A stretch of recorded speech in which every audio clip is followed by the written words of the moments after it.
ဒါကတကယ်ကိုနဖေးလက်နက်ပဲမျက်တောင်တစ်ချက်မကပ်ပဲရန်သူထောင်ပေါင်းများစွာကိုတုတ်တင်နိုင်တယ်နဖေးရဲ့ကဘာမှာတော့အထက်မြင့်အဆောက်အုံတွေနေရာတိုင်းမှာရှိနေတာပဲနော်လူတွေကတိမ်ပေါ်မှာနေကြတာလာ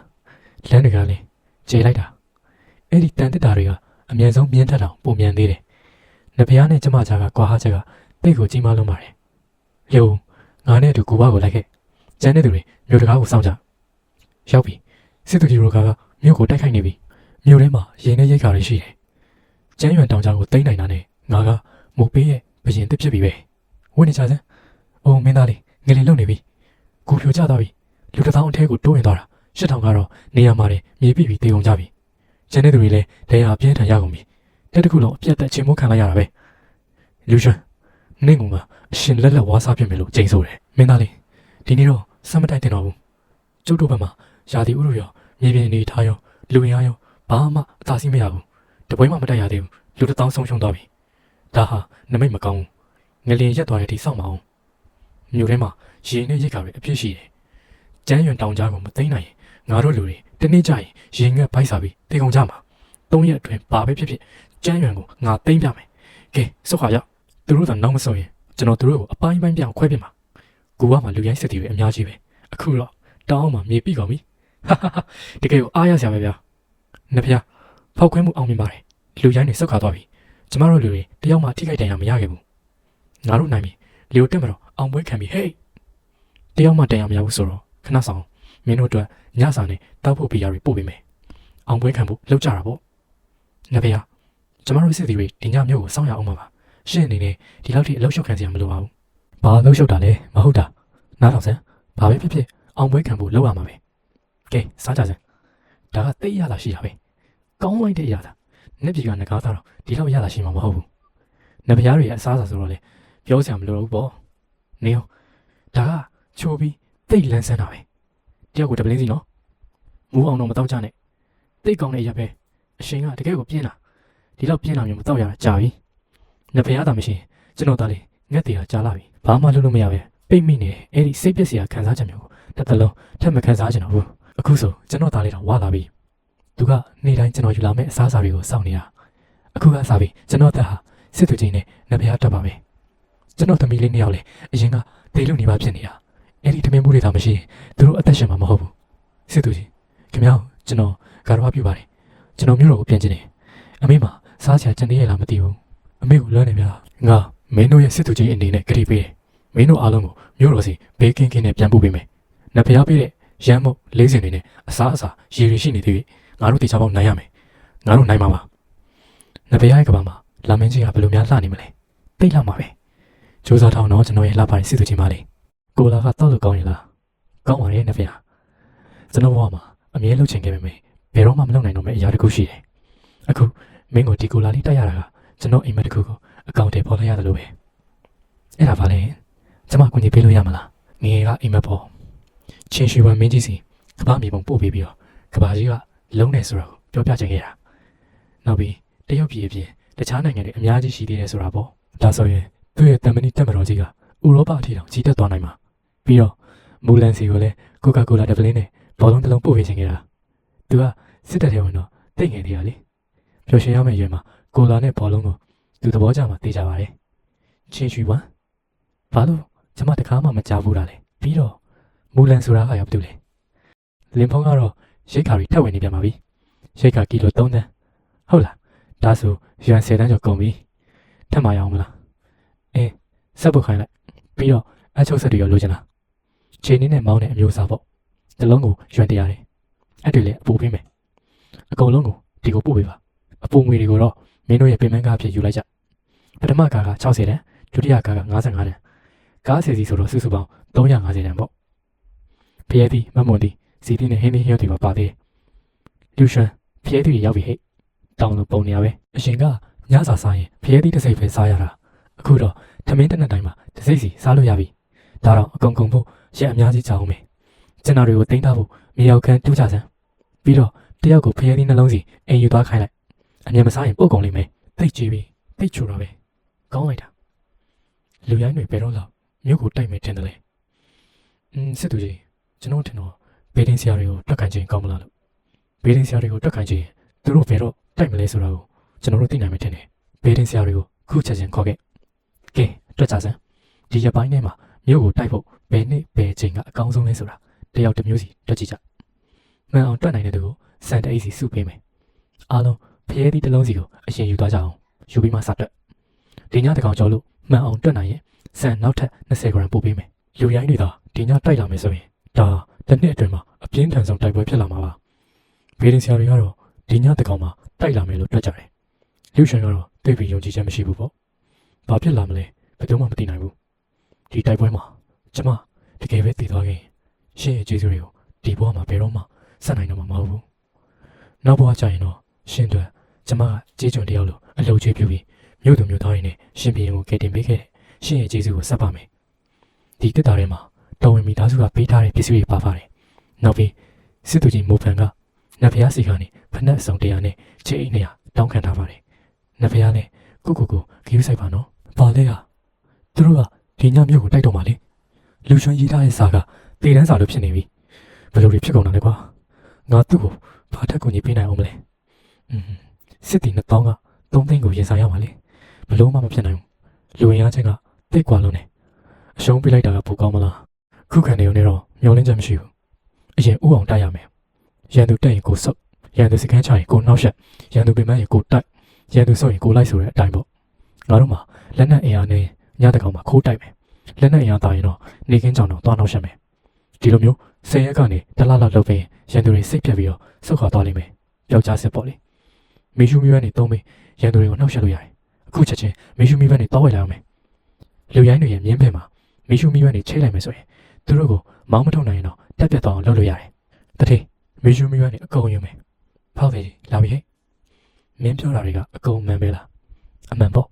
မြို့ထဲမှာလူဝက်လမ်းကြောင်းတစ်ခုရှိတယ်တစ်ခုကတောင်ဘက်တစ်ခုကမြောက်ဘက်ကုန်းတွေကအခုံမဆောင်ချင်လို့ခိုးထုတ်ထားတာလူရိုင်းတွေရဲ့အဓိကတက်ကမြို့တကားအရှိဘက်10 မီတာအကွာမှာစခန်းချထားတာမြောက်ဘက်နဲ့တောင်ဘက်မှာလည်းကာကွယ်ရေးတပ်တွေရှိပေမယ့်အဓိကတက်လောက်တော့မတောင်းတင်ဘူးလူရိုင်းစစ်ဝတ်ဆောင်တွေဝတ်ပြီးမြောက်ဘက်နဲ့တောင်ဘက်ကနေခိုးဝင်သူတို့မြင်းဆောင်တွေစီကိုတန်းရောက်နိုင်တယ်ဟုတ်ကဲ့စစ်သူကြီးကျွန်တော်နဲ့လျို့ဝူကိုပဲအပ်လိုက်ပါဘေးကင်းကင်းနဲ့ပြန်လာခဲ့ကြတော့ကျွန်တော်တို့လုံနိုင်ခဲ့ပြီလူရိုင်းတွေရဲ့မြင်းဆောင်ကစောင့်ကြတာသိပ်ပေါ်တာပဲ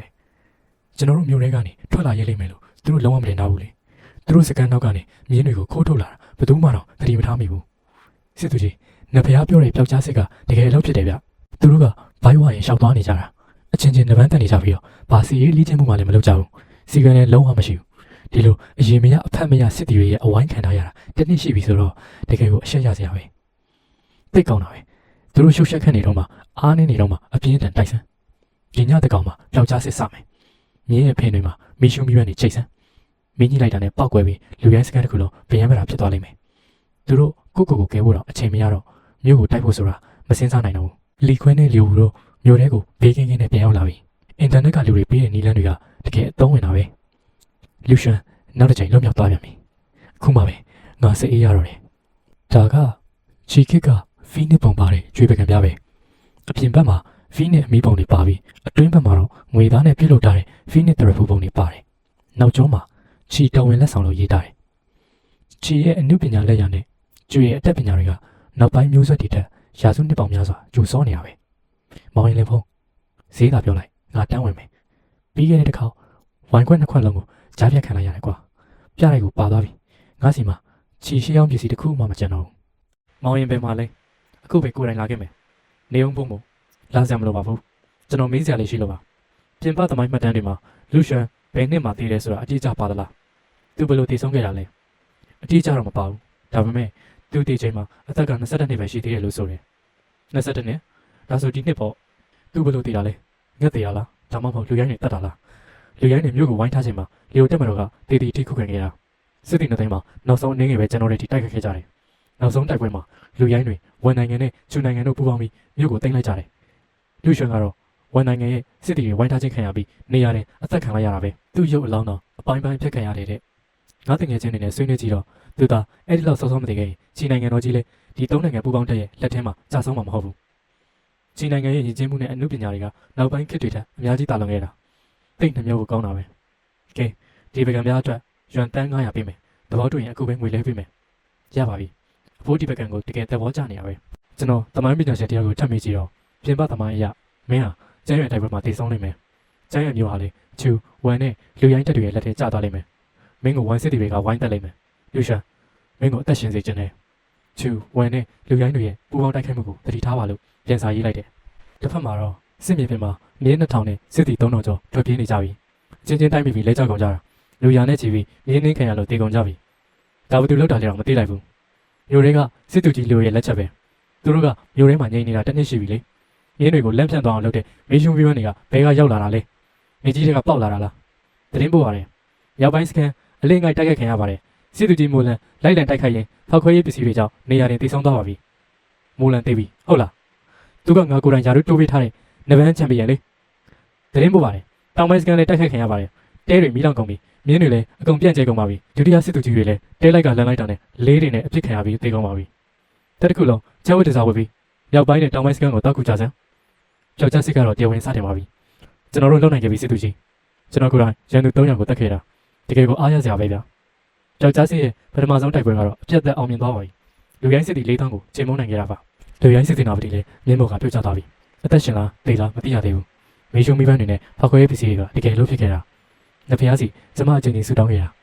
ဖောက်ခွဲရေးပစ္စည်းတွေပွဲသိမ်းသွားတာပဲရန်သူ4000ကိုတခါတည်းနဲ့ရှင်းပြနိုင်ခဲ့ပြီလီယိုတက်ပါတော့လုံနိုင်မှာကိုကျွန်တော်သိတာပဲအောင်ဝဲခံမှုတက်အရက်တွေထုတ်ပေးလိုက်မယ်ဂုံယူပါလေလူရှန်ဒါတွေကအရန်ပြင်းတဲ့အရက်တွေနော်အများကြီးမတောင်းနဲ့သမိုင်းမှာသူတည်ရမယ်လို့ဆိုထားပေမဲ့အခုတော့သူသမိုင်းကိုပြောင်းလဲပြလိုက်ပြီလူရိုင်း4000ကိုရှင်းလိုက်ပြီ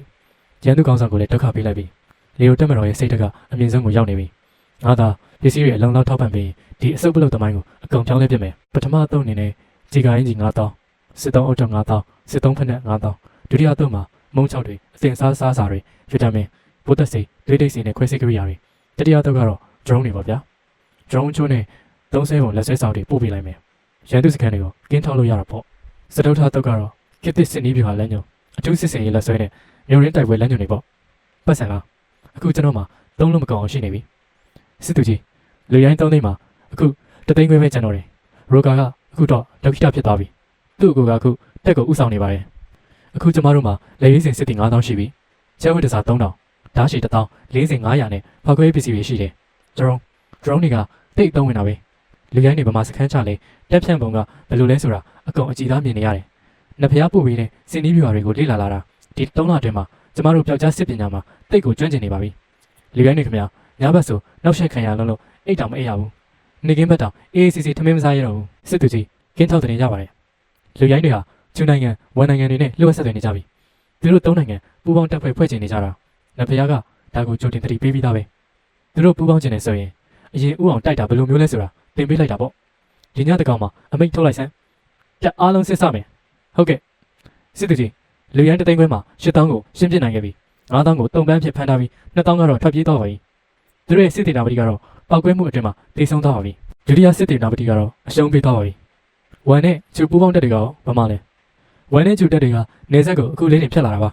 ါလူရိုင်းတွေအပြတ်အသက်ချိန်မုန်းခံလိုက်ရပြီလို့ကြားလိုက်တာနဲ့ချက်ချင်းလှည့်ပြေးသွားကြပါပြီပြေးတာတော့တိတ်မြန်တာပဲစစ်သူကြီးလေးကတော့တိတ်တော်တာပဲကွာလီယိုတက်မတော်အတွန်းရှိပါစေငါတို့တက်ရှင်ပြီရော့ဒီမှာကျေးဇူးပါပဲမိမိကပြောတယ်စစ်သူကြီးကကျမတို့တက်ကိုကယ်ခဲ့တာတဲ့ကျမကြီးလိုက်ရင်စစ်သူကြီးဖြစ်ချင်တယ်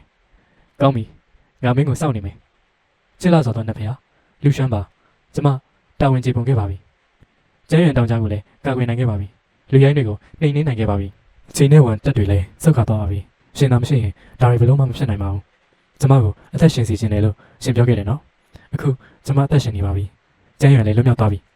ချီနိုင်ငံတော်ကြီးရဲ့ကံကြမ္မာလည်းဒါကြောင့်ပြောင်းလဲသွားမှာပါရှင်ရဲ့ကျေးဇူးကိုဘယ်လိုဆက်အမှန်တော့မသိတော့ပါဘူးနောက်ဘဝရှိရင်ရှင်အတွက်ဘာမှမဆိုလုပ်ပေးပါမယ်လူရွှမ်းနောက်ဘဝထိစောင့်နေစရာမလိုပါဘူးဒီဘဝမှာပဲကောင်းကောင်းမွန်မွန်နေထိုင်ပါမင်းကိုယ်တိုင်စစ်သူကြီးအဖြစ်မြို့ကိုစောင့်ရှောက်ပြည်သူကိုကာကွယ်ပါအခွင့်အရေးရမယ်ဆိုရင်ကျွန်တော်မင်းကိုမြင်ချင်သေးတယ်နှစ်ဖျားကျမကိုမြင်ချင်တယ်လို့ပြောလိုက်တာလားအိုးဒါမင်းရဲ့ရုပ်တယ်လားကိုလာကတောက်လို့ကောင်းရလားရတာရှိပါရဲ့နောက်ထပ်တစ်ပလင်းလောက်ထပ်တောက်အောင်မလားဒီလိုနဲ့ဇန်လန်းလေးကအဆုံးသတ်သွားပါပြီကြည့်ရှုသူတဦးတယောက်ချင်းစီကိုကျွန်တော်အလင်ကားနေပြီးတော့အများကြီးကျေးဇူးတင်ပါတယ်